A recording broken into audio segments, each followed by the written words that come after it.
Hello, welcome to Gabbing Gilmore. I'm Jackie. And I'm Catherine. This is the comfort podcast for your favorite comfort show. So grab your jumbo scissors And get ready to run all the way to Luke's as we stroll through Stars Hollow. Today's episode is brought to you by our fabulous Copper Boom sponsors on Patreon, Jill Doherty, Cora Dorman, and Leah Moon. We appreciate your support. If you'd like to hear your name announced on each episode, become a Copper Boom sponsor at patreon.com/Gabbing Gilmore. This episode is also brought to you by our merch shop. If you want to share with the world that you're a Stars Hollow superfan, I mean, what better way to make friends? You'll find cute sweatshirts, t-shirts, tote bags, and housewares at our merch shop at the link in our show notes. Happy New Year, Jack! Happy New Year! Oh, so good to be back in January. Yes, happy 2026. And it's kind of funny because there's a lot of optimism this time of year and like fresh starts. And yet we're talking about meltdowns. That's right. We were like, does this make sense to start with meltdowns? Yeah. Is that weird? But we're just like, yeah, well, you know what? We just do what we feel. We That's do. what we do. And, you know, I was trying to remember why we even wanted to do this. I think just because there's so many good ones. And, you know, when we talk about meltdown, it might help to be clear about what we're thinking because we kind of ruled out all the breakups. Yep. There are a lot of, you know, crying and semi-meltdowns that go along with breakups. True. That's its own category. We didn't put those in. Yeah. Yeah. And, you know, sadness alone doesn't quite get you on this list. Right. Like we thought about, you know, like there's when Lorelai and Rory both lose it in the new and improved Lorelai when they both have those simultaneous meltdowns. They do. It's definitely a mix of emotions, but those didn't make our list either. I'm just going to say. I know. We dug like a little deeper. We did. And we tried to pull in a lot of different characters. Yes. Yeah. Some less obvious ones that you might not think of right away. Because Yes. we have talked about Paris's big meltdown Yeah. at Chilton when she was on stage for C-SPAN. And so, you know, we've talked about a few of these. We have some episodes on Luke's best rants. Yes. You know, but there's these some are- overlap there. Yes. But they're a little bit different from rants. Meltdowns are more emotional. They are. There's usually some panic involved. Yeah. A little bit of frustration, sadness too. Maybe sometimes there's anger. It's a big mix. And I think that's what makes it attractive for you and I to talk about. We like all the flailing emotions together. Give us the messy. Uh-huh. Yeah. And can I just tell you, Jackie, what's funny is that you and I are both big criers, right? Okay, me lately, yes. Me like too. a lot. Me. Wait, should I too. out myself on what I cried over that I've been telling everyone? I mean, oh yeah, Over Thanksgiving? Oh yeah, that was funny. we both did, but for different reasons. Okay, Yeah. Well, the tell Thanksgiving Day parade is like, you know, emotional for some people, maybe not all. I don't. I'm just always gonna cry. say it's not emotional for my husband and my daughter. We all watch it. They're fine.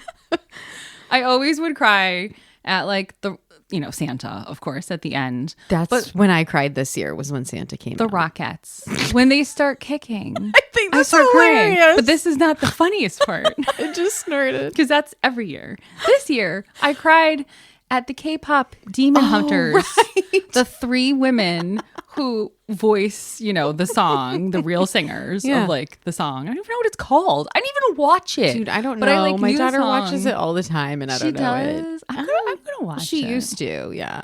It was like the song was all over, you know, social media and stuff. Sure. And it was so good. And then they just like come out and start singing. I'm like, it's so good. And they have their chance. But I'm, weren't like, you also crying. moved by the story? You knew the behind the scenes story. Yeah. How one of them had like tried out to be a real K-pop like Yeah. performer. Yeah. Or there's like a training process that she took part in and like didn't quite make it. And so now here she was a bit older, like in her 30s, you know, and here she was on bit older. a big stage, I know, performing. And I was like, oh. So That's so cool. a lot of crying lately. Can I ask what it is about the Rockettes? No, kick I don't line know. That makes you cry. I I don't know. I've like tried to analyze it, but also I cry at like Broadway, just like live performances. Oh, yeah. But there's something about like the uniformity. It's just so stunningly beautiful. It is. And you know how hard they've worked. And it's like amazing that people can do these things with their bodies. I know. I just start crying.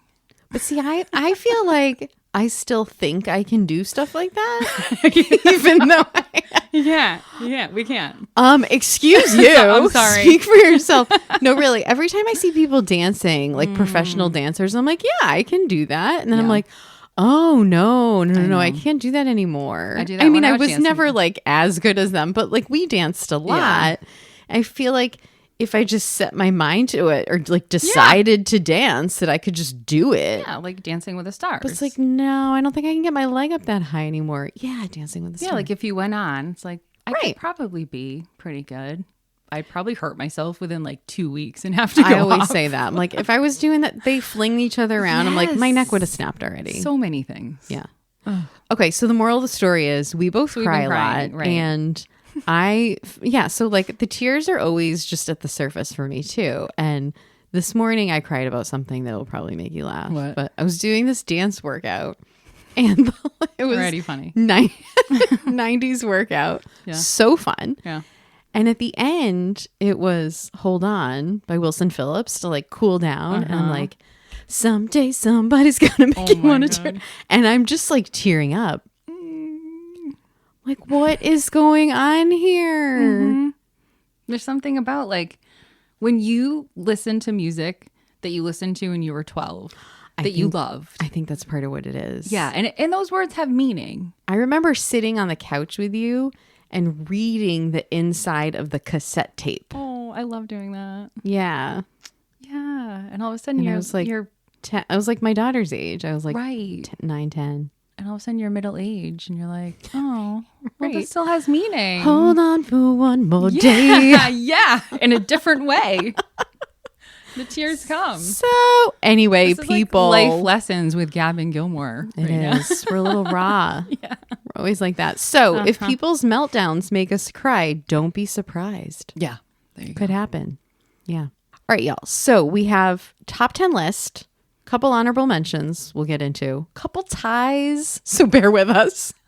That was Catherine's idea. That was me. I can't help it, you guys. I can't help it. I was like, wait, why is there a tie for number 8 and then there's a tie for number 4? I'm like, there just is, Jackie. There's just a tie for number 8. let's just go with it. So we have for each one, we have like a couple questions we're going to ask each other. You know, like, do we see this coming? What was super emotional? Was there anything funny about it in typical Gilmore fashion? You know, did someone save the day? And like, Right. why was this important? Yes. Yeah. Little framework. Yeah. So let's get in with number Get into 10. it. You ready? Yeah. Okay, y'all. Kirk, when he can't find the missing Easter eggs. Oh, what an episode. So this is episode 4. Sorry. This is season 4, episode 18, Tick, Tick, Boom, which is quite an episode. Oh my gosh. Yeah. And like, there's so much. You guys know, I'm obsessed with the last 4 episodes of season 4. And so I feel like I know them really well. And yet I forgot that's when this happens. Same. You know, like sometimes I think to myself, oh yeah, which episode was it, right? That Kirk was doing the eggs. And there's usually something I can relate it to, whether it's a time of year, yada, yada. Right. Could not relate it. I had to look it up. And I was like, this isn't Tick, Tick, Boom. Yeah. But it makes sense because there's so much serious stuff happening in that episode that you need something lighter. Need Kirk. You need Kirk. Yeah. And I think they needed Luke to have something to do. Yeah. So anyway, because like Lorelai and Rory were so busy. So anyway, he seems so desperate to please Taylor from the get-go. Did you notice that? Yes. As if like he had already done something wrong. He felt very apologetic. Yes. Even like before. It was, I don't know. Don't you think he knew that he knew he didn't make the down. map? Yeah. And he knew that some eggs were probably still out there. And he probably like caught a whiff of them and was like, uh-oh. Crap. But was hoping it would just kind of go away. Yeah. And then it Poor didn't. thing. And he fessed up. So I give him that. Yeah. So I'd say like by the time his full meltdown happens is when he's face down in the square. Yeah. And by that point, we have seen this coming. Yeah. Right? Because Taylor's giving him the cold shoulder. Kirk shows up to the diner completely delirious, not really knowing where he is or why. So sad. And then Luke is really the one to save the day. He's just quietly watching Kirk's pain when Taylor's scolding him. Yep. Luke observes it all. He's observing everything. Yeah. And he doesn't say much, though. No, he doesn't jump in to defend him. He doesn't tell Taylor to cool off and get out. Nope. He just watches. And he doesn't join the hunt. Mm-hmm. He goes in after hours. Yep. Or before hours. Right. We don't know when. This is like a 5 a.m. thing, after maybe? His bread guy came. Exactly. He's like, I'm just going to go find those eggs. Right.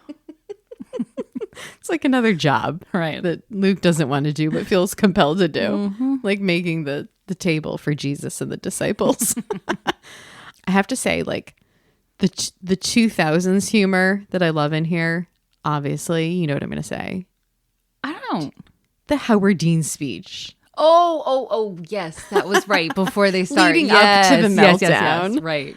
Oh my gosh. We have a reel that we did on that a couple years ago. It's and so funny.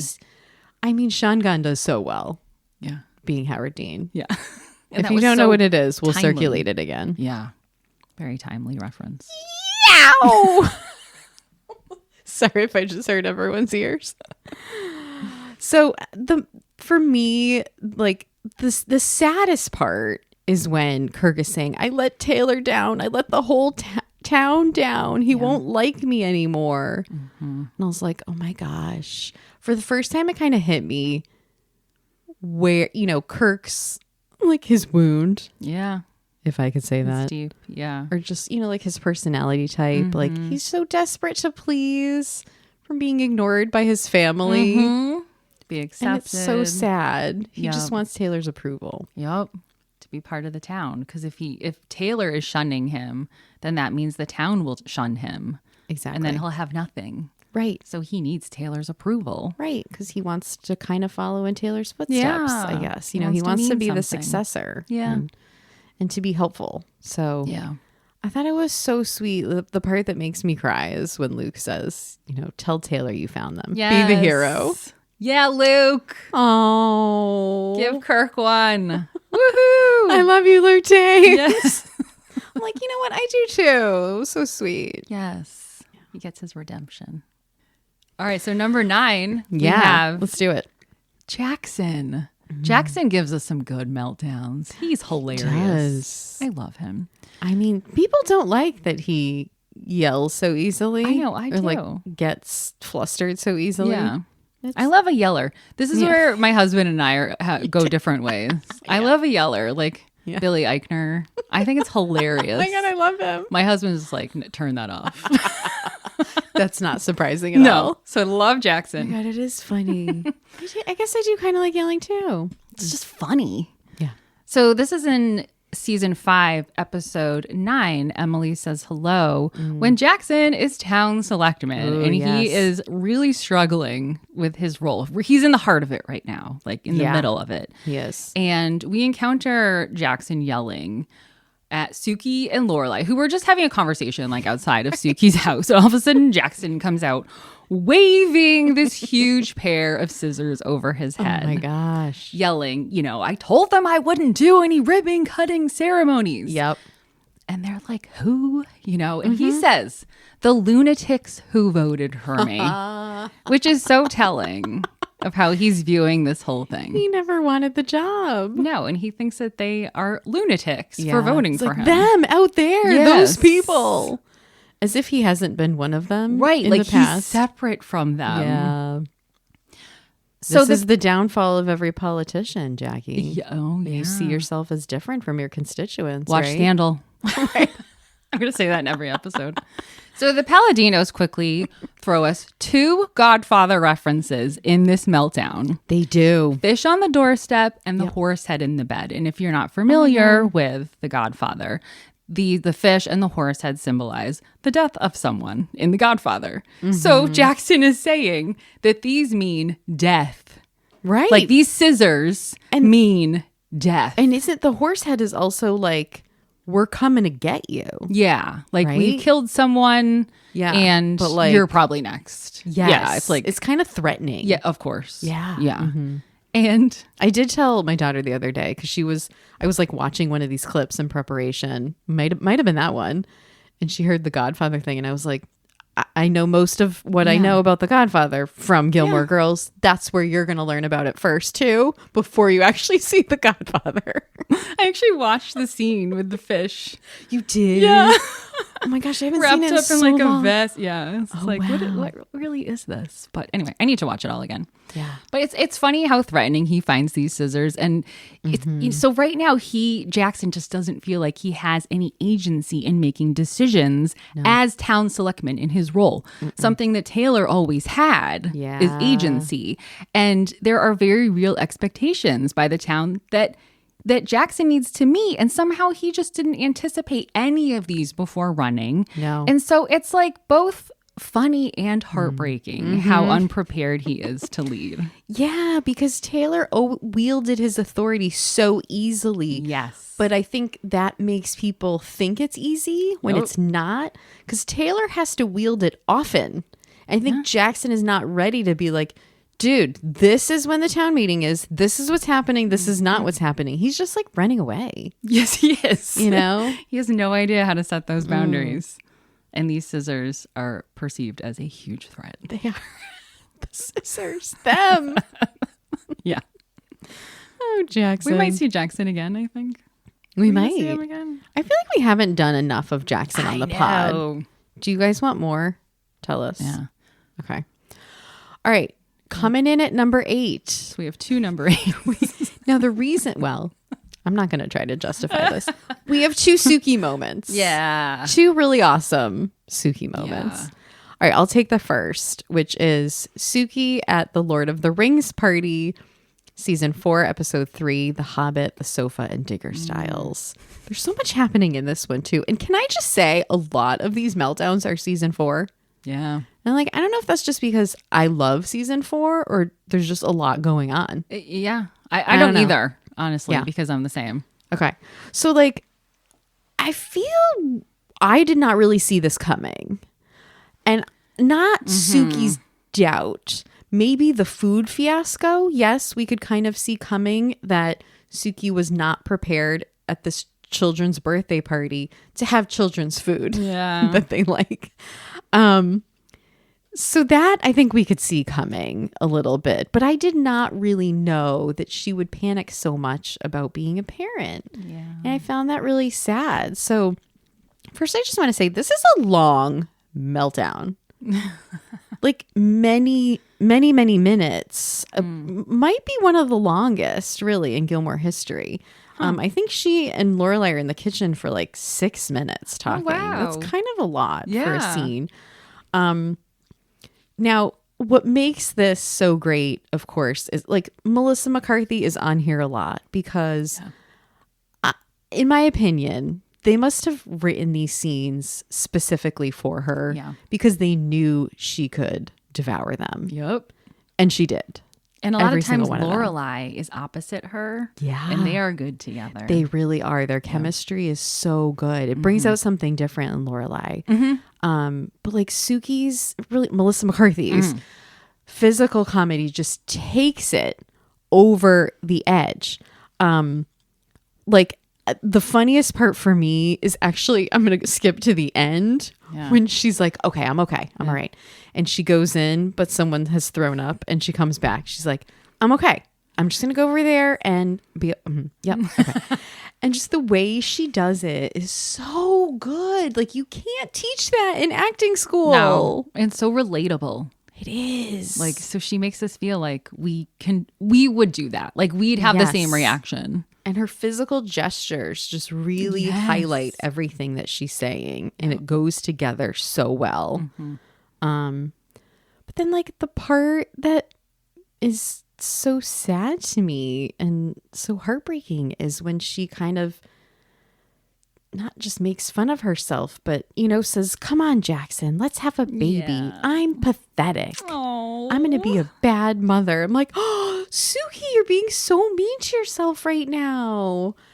And like calling herself pathetic for even wanting to have a baby, it made me wonder how many people feel that way. Yes. And don't feel very confident from the inside that, yeah, like this is going to be hard, but I can do it. Yeah, it's so true. She didn't have that. There are probably a lot of people who don't have a lot of children in their family growing up, who didn't babysit, who didn't, who just weren't around children. Yeah. And have doubt about how to manage and take care of this little being. That Right. makes sense. And maybe they didn't have role models who were really loving and caring and Yeah. nurturing. We don't know that much about Sookie's family. So that to me is so sad. Lorelai saves the day here, as usual with Sookie. I know. And I like that she helps Sookie see why she'll be a good mom, and she throws in the funny references. Like the Hitlers could have taken a day off. The Bin Ladens, even the Gilmores might have passed. Throws her parents in there. I love that. It makes it so relatable for Sookie to be like, okay, yeah, no, I'm not as bad as them. Yeah. And even the Gilmores, I think I could be a better mom. No, it's a beautiful moment between the two of them that ends very funny.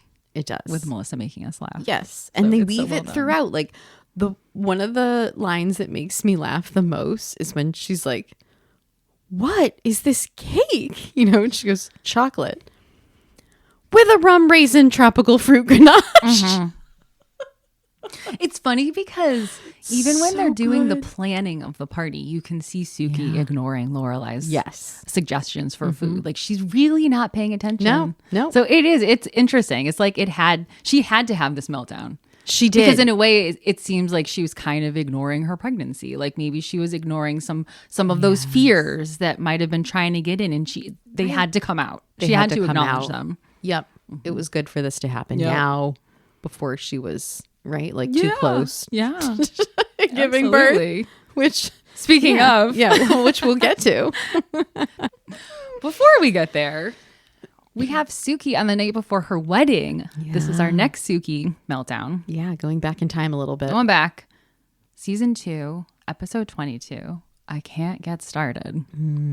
We love this one because This is a chock full episode. Oh yeah, we find Sookie on the night before her wedding. Suddenly, she's back at the Independence Inn, dressed in her gown and veil. Yeah. She has an apron on. She does. Actively working on her wedding cake in the kitchen. We think it's pretty late. The apron was probably muscle memory. Oh yeah, that's just what you do. Yeah. You walk in the kitchen. Doesn't matter if you have a wedding gown on. You just put an apron on. Just put the apron on. It's so great that Lorelai is there, of course, and finds her. And I love that initially Sookie is freaking out about food because this feels Me so too. accurate for her character. Yes. Again, Melissa McCarthy's. You said her gestures. Yeah. I'm serving salmon puffs. Salmon puffs. Like you all know what she does. I wrote that line down as my favorite too. Salmon puffs. Like we're supposed to know what that means. Like that is ridiculous. Right?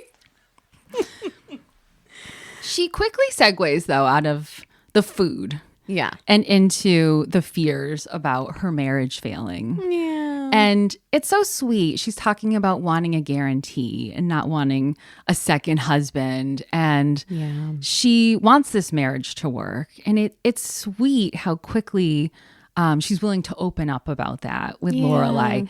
And I go back to our Inside Out 2 episode where we compared Gilmore Girls characters to the characters from Inside Out 2. And I compared Sookie to Disgust, which sounds strange. That's right. But Disgust is strong-willed, acts with the best of intentions, observant, honest, never compromises values, pays close attention to everything they come into contact with. So if you think about that, this kind of person would definitely freak out about a marriage, thinking about like committing to a person and a future that you really can't control. Yeah. But she can control the cake and the salmon puff. Of course. It's like, I totally understand. I also love cooking. We all do that, right? We all Yeah. kind of like put our energy into something that you can control. We can control. Maybe is within our expertise, like one of our skills. Yes. For her, that's cooking. Yes. For me, it's also cooking. I totally get it. Like, you can have such a satisfying ending. You add just the right amount of ingredients. You can share it with people. It gives pleasure. Like, it totally makes sense. Relationships, however, are scary and unpredictable and not easy to control. So all of this totally makes sense.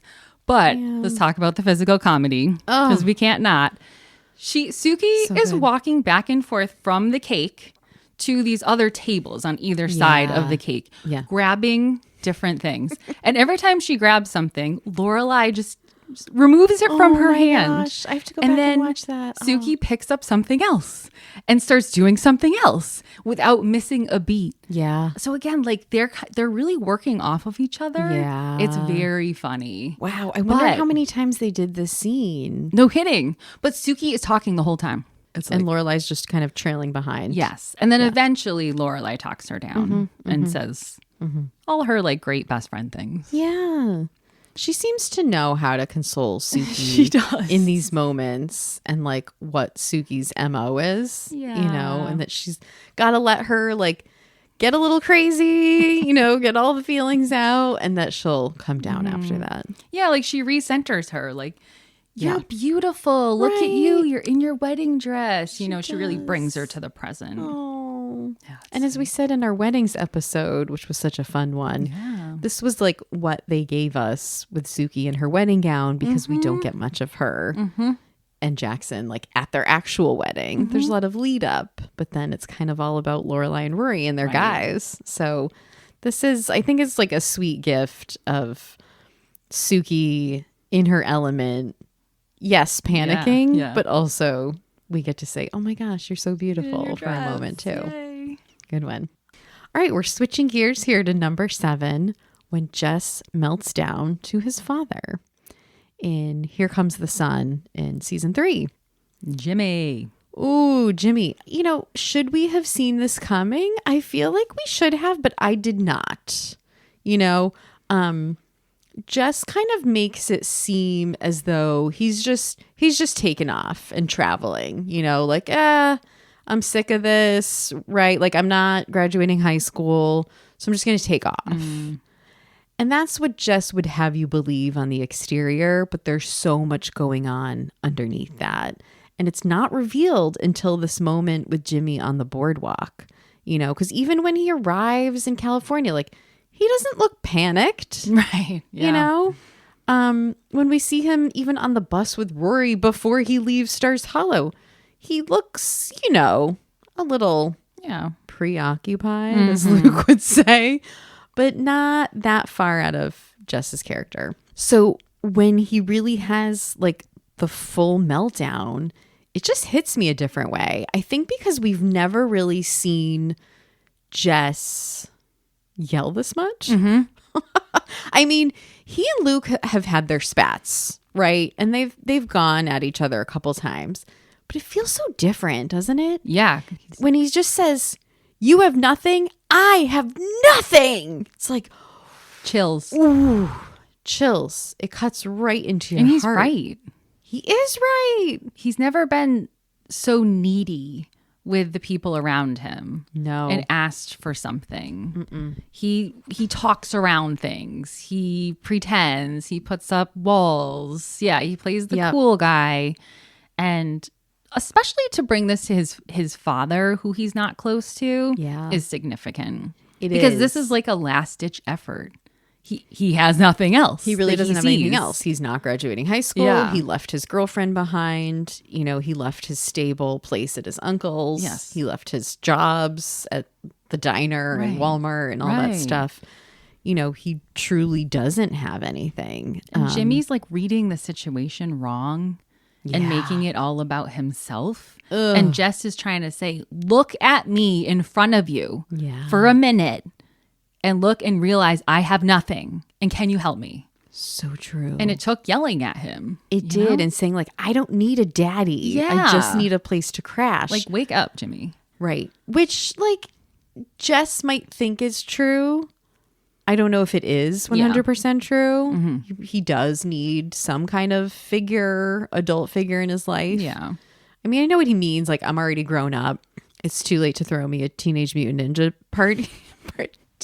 It's too late to throw me a Teenage Mutant Ninja Turtle party.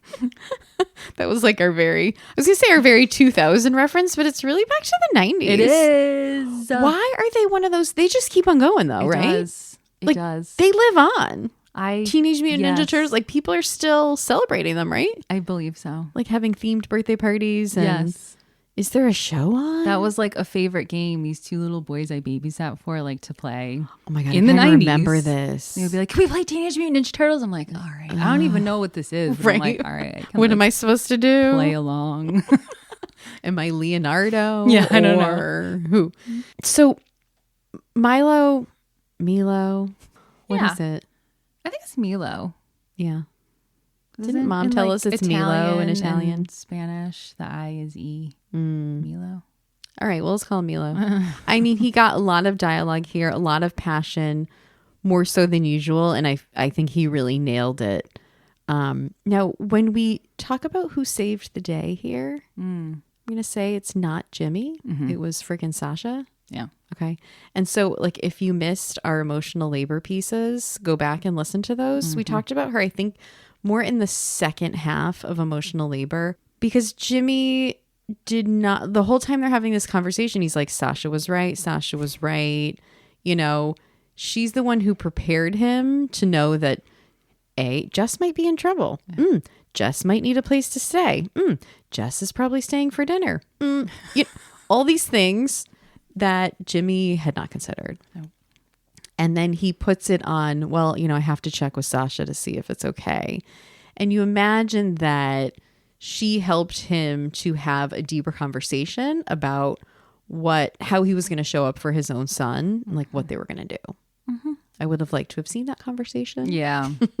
It's also interesting that Jimmy never takes accountability for going to Stars Hollow. He really put this in motion. Yeah. He went to see Jess.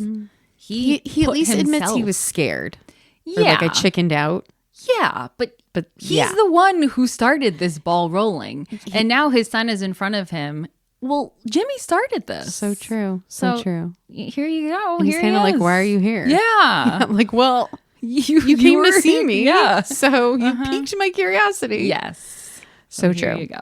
And I mean, this was a really important meltdown for Jess to have, because I think he needed to verbalize and acknowledge for himself everything that he'd lost. Yeah. That we just mentioned, instead of just feeling like he was running from it or disregarding it, you know? Yes. He needed to say those things, like, I have nothing. Remember we talked about Jess's trauma? I can't remember what episode it was, but that he was someone who went through the world feeling more numb, and that to get to baseline was harder for him, and he had to like find more excitement and more emotions to get himself to a baseline. So it is like he probably was totally numbed out before this. Like you said, on the bus, on like all of those moments, like numb. And then here it comes. Yep. And here it is. He needed to do it. He did. Okay, here's number 6 is something that everyone in the fandom loves. This is both Emily and Richard after Trix dies. Season 4, episode 16, The Reigning Lorelai. And we've processed this in different ways in different episodes. We have. So, you know, you'll hear some of this. Yeah. But let's talk about Richard first. Yeah, because this is like a dual meltdown. It is. So Richard is in his study, laying on the couch, something we never see him do, drinking scotch. His clothes and hair are askew. A bathrobe. I think not yet. Oh, So okay. He's not in a just bathrobe yet. when he's talking to Lorelai. Oh, yeah. Okay. He's listening to music, and he's remembering the music that his mother liked. And he says, I learned everything from that woman. Life is a battle. You either enter it armed or you surrender immediately. Importantly, he says, that's what she told me on my 10th birthday. Dude. You can miss that, but really think about that on his 10th birthday. Do you think she accompanied that with a hug? No. Or a cake? She's or such an anything? Enneagram 8. Yeah. Now, I think his father, I don't know if his father had passed at that point. Right. He does say like she raised us alone after and I'm going to get died. to that too. But I think right now he's regretting the fight that he had with Trix a few nights ago or whatever it was, because that was the last communication that they had. So it's interesting because he tells Lorelai, you only have one set of parents. Remember that. I forgot, and now I have to live with that. And so I would actually speculate that this meltdown has more to do with the guilt over the fight than Trix's death itself. Totally agree. I'm not sure he would have melted down to this level over her death. Totally agree. You agree? Yeah. Yeah, because that's what he led with Lorelai, you know. Definitely he was riled by not treating her the way he thought he should have. Yes, and that was their last interaction. Yeah. So he's having regret and guilt.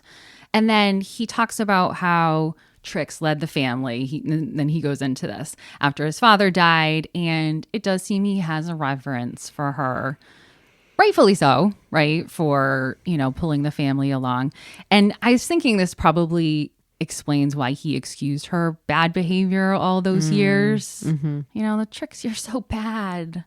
I think he just he saw it as she was allowed to do whatever she wanted because she took care of him and the family all those years. Yeah, that's probably right. Yeah, we talked about that a lot in Richard and Emily Crumbling just very recently, and how Trix factored into all of that. So that is probably why he gave her so much leeway. Yeah. Do you think we've ever seen Richard sad before this?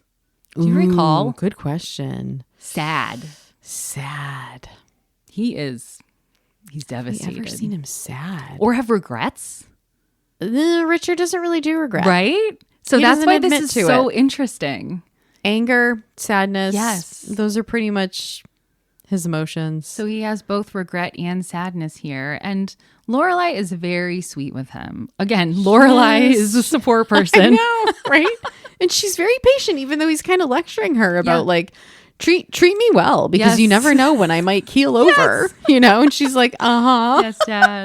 Would you like some soup? On any other day, she might be like, yeah, Dad, whatever. Oh, she's very sweet. She takes it all in. Yep. She's like, he needs to get this out, and I'll just witness it and be here for it. Okay. Yeah. Sure. She's good like that. No snarky comments. None. Go Lorelai. And then out in the main area of the house, we're melting. Emily. But actually, so I wasn't even going to talk about that part of Emily's meltdown. I'm going backwards just a bit to when she actually finds the letter that Trix wrote. So Emily finds the carbon copy of the letter that Trix wrote to Richard the night before that he was to marry Emily, and is begging him not to. So this is while, of course, Emily is planning the funeral and cataloging the estate when she's in Trix's basement. No one else is doing anything to plan this funeral. Nobody. Nope. Richard's having his meltdown.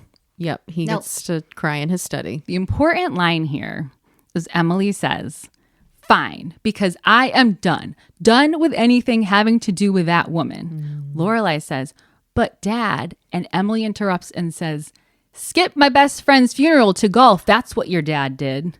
That's right. Ooh. Right? So she brings up the Sweetie funeral right after finding this letter. So we were trying to figure out how she felt about Sweetie. I know. Yeah. And then I found one this of our last here. episodes. Yeah. Yes. Ooh, so that was prickling really close to the surface for her. Just like my tears with Wilson Phillips. It's right there. Right there. So yeah. She was able to call it out quickly. Yep. I'm glad you pointed that out, Jackie. Yeah. She let Lorelai get 2 words in, but Dad. And then no. But Dad, nothing. He skipped and she's done. And that's when she hauls off. Oh, actually, but this is like the funniest line. Of course, we get a funny line.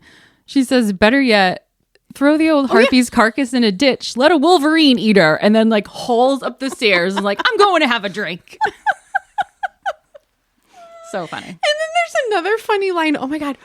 Oh, I was thinking about like Emily's etiquette guide, and I was thinking about really funny, you know, she like has all these etiquette rules and then totally throws it out the window when she's talking about Grant. Isn't there a time where she says like to Sookie to just throw the cheese in the casket and like have everybody use a toothpick to get it out or something. Sookie's like, really? Is she serious? No, the dining room is fine. Emily's rules. Well, if we get around to our favorite food moments at any time, that might be in there. Yeah. And Lorelai is the support person in this one again. She is. I mean, she doesn't say a lot, really. Emily has her meltdown and leaves, but she's there. She takes it. You know, it needed to be said to someone. Yeah. Well, she's there for the meltdown portion that it looks fun to the eye. You know, like I would say Emily is still melting down when she's day drinking and reading books and smoking and making mojitos. Like that's still part of the meltdown. Definitely. It's just a more entertaining version of it for us. Very She's long. numbing. Yeah. Right? Yeah. Numbing the meltdown. It's alternate personality Emily. Old Emily has left the building. So good. Okay. Yo, number 5. Oh my, this is one of my favorites. It's the ones at the top are just so good. Why do I love this so much? All right. This is when Lorelai pins Taylor Dosey at the sight of the dragonfly. Why do I love this so much? She really deserved it. Oh my God. That's why. Right? This is Chicken or Beef, season 4, episode 4. And in case you forgot, Lorelai's trying to get the dragonfly. She's trying to get all her ducks in a row for the work crew to start work on the dragonfly inn, all the construction that needs to be done. And we do see trickles of this coming. So Taylor is causing her a lot of trouble. You know, there's one paper where he says she didn't sign the right name. And then he sends her a cease and desist from the Historical Society. Then she has to make a formal presentation at the town meeting, which he almost doesn't allow her to do. And then springs this run through on her. And he just keeps piling up onto this, like creating this process Lorelai didn't know about. Well, yeah. Makes you wonder, did the process exist? Right. Or did Taylor know he could tell Lorelai whatever because she would just think it was the rule. Yeah. And defer to him. I think he's playing hardball in this one. I'm sure there is an element of truth, like the paperwork. Right. But the presentation, I don't buy it. And the walkthrough? The Did they walkthrough, do maybe. walkthroughs of everything? Of a historical society is a maybe. I give that a maybe. But 6 a.m. on a Sunday. No. He's really giving it to her. Yes. Yeah. So I had to pick out like what are my favorite 2000s moments about it. Probably Lorelai's blazers, which are really cute in this era. They're like very fitted and kind of, you know, hit right where her pants start. And they're just so, I used to wear blazers like that in 2003. And I was like, I miss those. And her Kate Hudson reference about being only 23 years old. She's like, she was born or something like 1980. Unless you find Kate Hudson historical, this porch is not historical. That's funny. Yeah, I'm like, Kate Hudson was so young. Yeah. They mention her a few times in the She's series. like our age. Yeah, they do. Because they mentioned That her about going to insipid Harvard. Kate Hudson getting into Harvard. Oh my gosh. I love Kate Hudson. I love her. I mean, I loved her in this era, especially with Almost Famous is my favorite movie. So I still love her. Yeah. But then like just the funny stuff. Lorelai has some really great physical comedy here too. My favorite part is actually, well, she pins him, you know, she like grabs him by the collar, the hoops, the jumping and the fire and the hoops. And everyone's just kind of in the background still doing their thing. It's like they don't notice. Is this at the walkthrough that she does that? It's 6 a.m. It's like they're not really paying attention. Yeah. And she manages to kind of like hustle him up. Or they just looked away. Look away. Look away. We don't see anything. Look away. And then, but my favorite part is when then she runs to Luke's to try to convince him about the ice cream truck. And she just stands there and has this whole Lorelai monologue, right? And everything she says is so funny, you know. Oh, little child, it's about scratching backs, my friend. And I like how she goes through the whole process of like, I used to think, you know, that if I applied myself and basically if I was like a good little girl and I did the right thing, that everything would work out.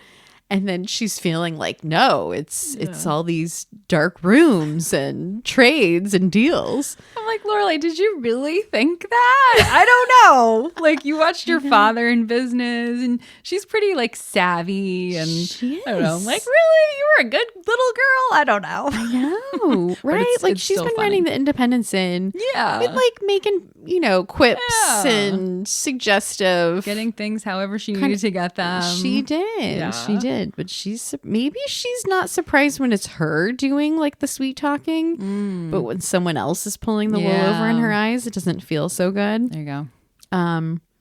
But then I love when she's like, do you have coffee? And Luke goes, I'm not giving you coffee. She's like, I don't have time for coffee. I got to go find Taylor and close the deal.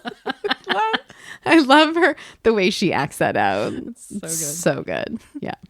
Love it. So, and hey, Luke saves the day here, which is funny because he's like, he had just really saved the day for Dean in the same episode, kind of, by having him stay over and making him a shake in the morning and kind of being there for him. And then he goes downstairs. He's like trying to make the shake for Dean when he finds Lorelai. So this is all happening at like between 6:30, 7:30 in the morning. Okay, I'm going to interject and say we need to do an episode on times Luke is saving the day, saving the situation. Yeah, it'd probably be like 3 parts. I know, right? Yeah, we should start like making notes on that. Sure, That's yeah, a good Luke one. saves the day. Yeah. Mhm. Good one. Okay. Good one. Yeah. And so he's there and he didn't even really need to do that much for Lorelai. He just, he needed to say yes. Yeah. And then kind of witness her epiphany that she was having. And then, I think like the meltdown was important for Lorelai because maybe she's seeing how things actually get done in Stars Hollow from the beginning when you're dealing with Taylor, but also feeling empowered in her new role. She's in a different role with the Dragonfly. It's true. Than As the a Independence. small business owner. It's her first time. I don't even know if it's considered a small business, but as a business owner, for the first time rather than just being an employee of a business. So that is different. Yeah. So now she feels ready to tackle it. Just hustle them up. Yep. Got to rough Taylor up. You do. Sometimes you do. Okay, townies.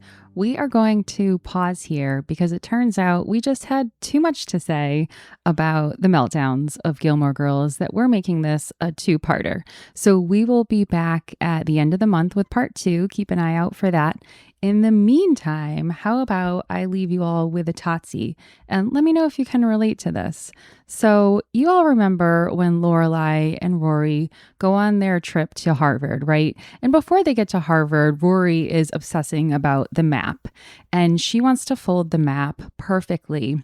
Lorelai, of course, does not care about the map being folded perfectly. I was thinking about this the other day as I was eating a chocolate bar, which might not make a lot of sense. But think about it. When you're eating a chocolate bar, you unwrap the wrapper and it's so perfectly done and has these creases, right? So after I'm eating it, I'm thinking, I really want to fold this back up just like Rory did with the map. Why can't I get it perfectly? So apparently I share a lot of tendencies with Rory. But, that's how it is.